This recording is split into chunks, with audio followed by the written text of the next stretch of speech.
त्यावेळी माझा राहुल गांधींना प्रश्न आहे की त्यांचे गोव्यातल्या उमेदवारांनी जे वक्तव्य केलंय की घटना बदलून आम्ही अशा प्रकारचं स्टेटस आम्हाला मागतो आणि घटना बदलली जाईल हे जे म्हटलंय त्यावर राहुल गांधी यांचं काय वक्तव्य आहे ते ऐकायला आम्ही उत्सुक आहोत.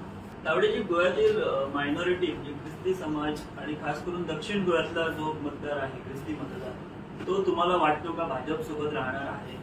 मला वाटतं आम्ही जो पंतप्रधान मोदींच्या नेतृत्वाखाली ज्या ज्या योजना केल्या त्या योजना हा मुस्लिम आहे म्हणून त्याला दिली नाही, हा ख्रिश्चन आहे म्हणून त्याला दिली नाही, हा पारसी आहे म्हणून त्याला दिली नाही, हा जैन आहे म्हणून त्याला दिली नाही, असं कुठेही केलेलं नाही.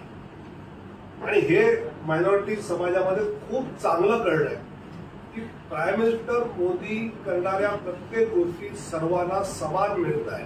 तावडेजी, या दोन विधानसभा लोकसभा मतदारसंघ जे गोव्यात आहेत ते उद्या जर भाजपने जिंकले तर त्याचं श्रेय तुम्ही प्रदेश भाजपला देणार की मोदींच्या नावाला देणार? मला असं वाटतं की श्रेय हे सर्वांगाने पक्षाला आणि नेतृत्वाला असतं. ते प्रदेशातलं नेतृत्व असतं, देशातलं नेतृत्व असतं, कार्यकर्ते असतात. कारण गेल्या 2 वेळा निवडणुका झाल्यानंतर माननीय पंतप्रधान मोदीजींनी त्या विजयी सभेत म्हटलं होतं की खाली बूथवर काम करणारा जो कार्यकर्ता आहे त्याला याचं श्रेय आहे. आणि मला असं वाटतं त्यामुळे श्रेय कोणाचं आहे की भारतीय जनता पक्षाच्या मनात स्पष्ट आहे की बूथवर जमिनीवर काम करणारा कार्यकर्ता जी मेहनत करतो त्यामुळे असं दैदिप्यमान विजय